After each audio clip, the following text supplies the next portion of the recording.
Hello student, उम्मीद करते हैं आप बहुत अच्छे होंगे। दोस्तों, बीटीएससी में लैब टेक्नीशियन की वैकेंसी आई है, तो आप लोगों को ये नोटिस देखने को मिल रहा होगा कि बिहार तकनीक सेवा आयोग में। तो गाइज, एक क्यूरियोसिटी होती है जानने का कि यार इस पर्टिकुलर नोटिफिकेशन में कौन कौन एलिजिबल होगा, क्या एग्जाम का पैटर्न होता है, क्या एज लिमिट होती है, क्या सैलरी स्ट्रक्चर होता है, सिलेक्शन की प्रोसेस क्या होता है। ये नोटिस के बारे में आप लोग अवेयर तो होंगे, पर डिटेल जानकारी अभी आप लोगों के पास नहीं।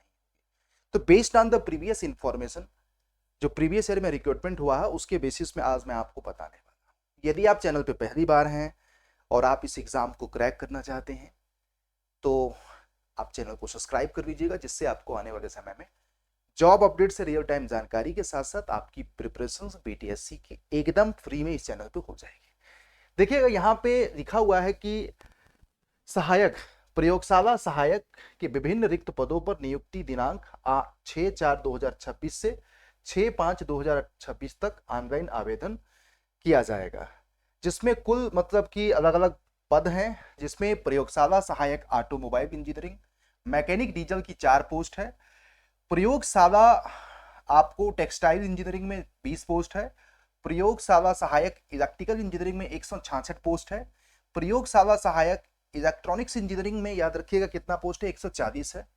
प्रयोगशाला केमिकल इंजीनियरिंग में 2 पोस्ट है, प्रिंटिंग में 2 और सिरेमिक में 2 है। लेकिन प्रयोगशाला computer science engineering and information technology IT में 252 पोस्ट है। फिर उसके बाद प्रयोगशाला सिविल इंजीनियरिंग में 166 पोस्ट है। मैकेनिकल इंजीनियरिंग में प्रयोगशाला में 166 पोस्ट अगेन है। प्रयोगशाला विज्ञान में फिजिक्स में 164 पोस्ट है। ये आपको ऑफिशियल वेबसाइट पे विज्ञापन संख्या ये आप लोगों को नोटिस दिख रहा होगा। तो सबसे बड़ा बात है कि ये बीटीएससी का रिक्रूटमेंट है, राइट। किसका रिक्रूटमेंट है? बीटीएससी का है।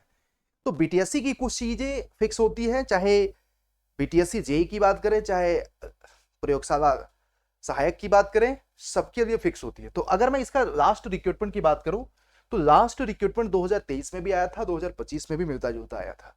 तो अगर मैं आपको बोलूं कि 100 का सीधा एक शब्द में, अगर आपने बीटीएससी जेई की तैयारी कर रहे हैं, आपकी ब्रांच सिविल है, आपकी ब्रांच मैकेनिकल है, सीएसआईटी वाले थोड़ा सा क्योंकि आप लोगों के लिए नया होगा, सिमिलर तैयारी, सिमिलर एग्जामिनेशंस की pattern, similar age limit, similar पे स्केल, सब कुछ आपको वही है। एग्जाम का पैटर्न भी वही रहने वाला है। जैसे मैं आपको बोलूं कि प्रयोगशाला, यहां पे देखिएगा, प्रयोगशाला प्राविधिक के लिए वेतनमान ये आप लोगों का है। इसमें देखिएगा, इन्होंने कहा है साथ में बिहार अथवा अन्य राज्यों में बेसिकली आप लोगों का डिप्लोमा होना चाहिए, मतलब अदर स्टेट के लोग भी इसमें एलिजिबल हैं। साथ में सबसे बड़ी बात अगर मैं आपको बोल दूं एक चीज, सारी चीजें मैं आप लोगों को वन बाय वन बता रहा हूं, घबराइएगा मत।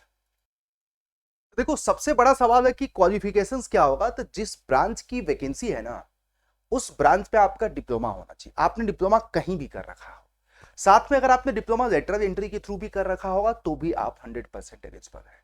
अगर आप अदर स्टेट के लोग भी हैं तो भी एलिजिबल है। पूरे भारत के स्टूडेंट इसमें अप्लाई कर सकते हैं। इस वैकेंसी की विडंबना या बीटीएससी की विडंबना है जो है, जो बच्चों के साथ अनफेयर है, और हम लोग कई बार इस पे फाइट भी कर चुके हैं, बट उसका सोल्यूशन निकल के नहीं आया है। मैं आपको बताऊं वो क्या है, मैं आपको बताऊंगा। तो पूरा वीडियो शुरू से देखिए अंत तक देखिएगा। इसमें एज लिमिट देखिएगा, न्यूनतम 18 साल है, और बाकी आपको अधिकतम एज लिमिट 37 साल है अनरिजर्व कैटेगरी के लिए। अनरिजर्व कैटेगरी में अगर आप महिला हैं तो 40 साल है, और अति पिछड़ा वर्ग के लिए 40 साल है। पिछड़ा वर्ग, अन्य पिछड़ा वर्ग के लिए 40 साल है। एससी एसटी के लिए 42 साल है।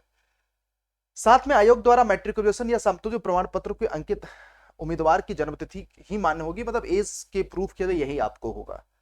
और अदर स्टेट के लोग हैं तो इनका कहना है कि आप अनरिजर्व कैटेगरी में काउंट किए जाएंगे। इसमें आप लोगों को किसी भी तरह का वरीयता नहीं दिया जाएगा। इसमें एक सबसे बड़ा है ना, संविदा पर कार्यरत अभ्यर्थियों को कार्य अनुभव एवं संविदा अवधि की समतुल्य अधिकतम उम्र की सीमा छूट का लाभ उसी पद पर नियमित में दे होगा जिस पर अभ्यर्थी संविदा पर कार्यरत है। चलो ये तो सारा चीज ठीक है, पर ये जो फॉर्म फिलिंग प्रोसेस पूरा होगा देखिएगा ऑनलाइन होगा। फॉर्म फिलिंग प्रोसेस पूरा का पूरा ऑनलाइन होगा। और बाकी यहाँ पे देखिएगा और भी सारी चीज जो डिटेल दिया हुआ है, जो हमारे मतलब नहीं है, आप लोग ये सब पढ़ते रहिएगा, बात की बात है। हम आ जाते हैं, मुद्दे की बात करते हैं। देखो, आवेदन की शुल्क ऑन एन एवरेज देखिएगा, पिछली बार तो 600 था, तो इस बार भी हमें आइडियली लग रहा है कि बहुत ज्यादा चेंज नहीं है, 600 रुपये ही होगा। सबसे ज्यादा इंपॉर्टेंट चीज है कि जो परीक्षा, ये एक सबसे ज्यादा इंपॉर्टेंट सिलेक्शन प्रोसेस। देखो कंप्यूटर बेस्ड टेस्ट भले ही है जो भी है, देखिएगा यहाँ पे क्या है, लिखित परीक्षा प्रतियोगी परीक्षा कार्य अनुभव के अनुसार पे आपका चयन किया जाएगा, जिसमें कंप्यूटर बेस्ड टेस्ट जो होगा उसमें 75 अंक होगा। कंप्यूटर बेस्ड टेस्ट का 75 मार्क्स परसेंटेज मार्क्स दिया जाएगा। पूरे मेरिट जब तैयार किया जाएगा तो आपका रिटन टेस्ट का 75%। लेकिन यहाँ पे वर्क एक्सपीरियंस का अधिकतम 25 मार्क्स, मतलब वही बात है कि 1 साल का एक्सपीरियंस 5 मार्क्स, अगर 5 साल का है तो 25 मार्क्स। ये जो 25 नंबर कुछ बच्चों को फ्री में दिया जा रहा है, जिससे थोड़ा सा मैं समझता हूं कि कंपटीशन में जिसको बोलते हैं ना फेयरनेस नहीं आती है। हालांकि एक बात ये भी है, आप लोग भी इस बात से सहमत होंगे कुछ लोग, कि जो लोगों का वर्क एक्सपीरियंस होता है उनका टेक्निकल अच्छा नहीं होता है, और जिनका टेक्निकल अच्छा होता है उनका वर्क एक्सपीरियंस नहीं होता है। तो मिला जुला के ऐसा नहीं कि जो फ्रेशर्स हैं उनके सिलेक्शन के चांसेस नहीं है, लेकिन ये बीटीएससी की नाकामी है, निकम्मापना है, जो कि अधिकतम यहाँ पे 5 मार्क्स करते तो ज्यादा सही रहता, क्योंकि ये तो बहुत ही गलत है यार। 25 मार्क्स सीधे इनको वरीयता दे देना 5 साल के एक्सपीरियंस वालों को, वो भी गलत है। बट क्या करें, अब आयोग है, हम उसके आगे सरेंडर है ना। चलो, अभ्यर्थी द्वारा प्रतियोगी परीक्षा, ये सारी चीजें ठीक है। तो जो भी आप लोगों का, जैसे कि आप 50 मार्क्स पाते हैं तो 50 का 75% मतलब 37.5 अंक ही दिए जाएंगे मेरिट के प्रिपरेशन के दौरान। बाकी आप लोगों को एक्सपीरियंस वालों को जो होगा, अगर आपका एक्सपीरियंस 0 है तो आपके एक्चुअल में मतलब कि 37.5 नंबर ही काउंट होगा। ठीक है, अब 100 प्रश्न जो होंगे आपको डिप्लोमा लेवल का होगा, आपके रिस्पेक्टेड डिप्लोमा का ही आपको क्वेश्चन आएगा, याद रखिएगा।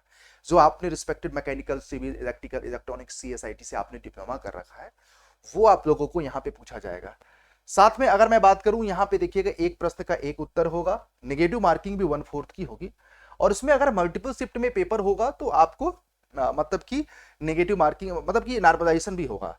और साथ साथ आपको अगर पेपर के पैटर्न की बात कर दूं तो पेपर में देखो आपको एक टेक्निकल सब्जेक्ट होता है प्लस नॉन टेक्निकल सब्जेक्ट। एक बार मैं आपको एग्जैक्ट पेपर का पैटर्न भी बता देता हूं, सो दैट कि आपको क्लैरिटी रहे।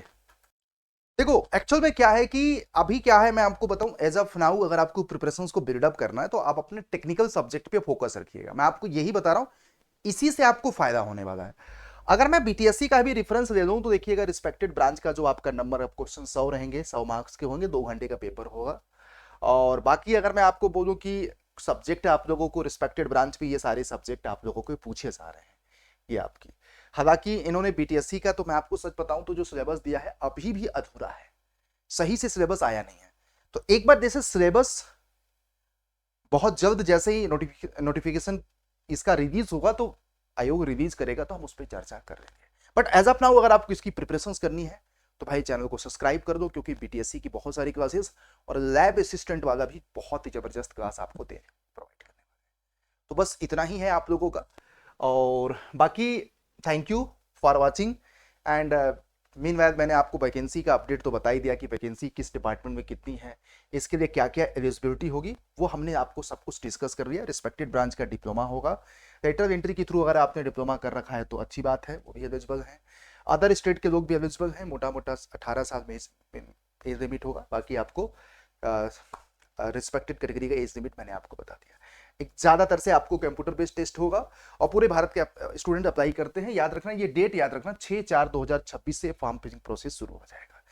तो सब लोग प्रिपेयर्ड रहो, अच्छी वैकेंसी है, नंबर ऑफ वैकेंसी अगर देखा जाए तो बहुत अच्छी है, हमें इसकी प्रिपरेशन जरूर करनी चाहिए, क्योंकि थोड़ा सा भी प्रयास करने से हमारा सिलेक्शन, आपका सिलेक्शन हो जाएगा, राइट।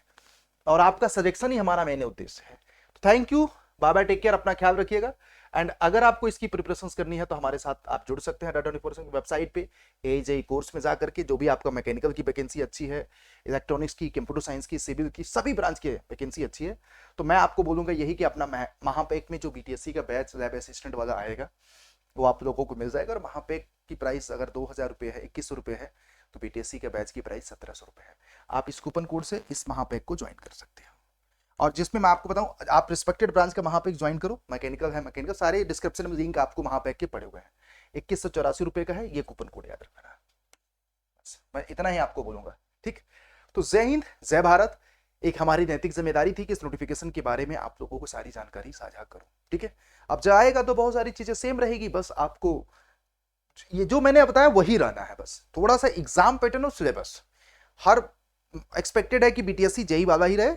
अगर कोई चेंजेस होता है तो बहुत ज्यादा माइनर चेंज होगा तो हम आपको अपडेट कर देंगे। ठीक है, जय हिंद, थैंक यू। कोई डाउट होगा तो अपना भाई समझ के कमेंट में जरूर पूछ लेना।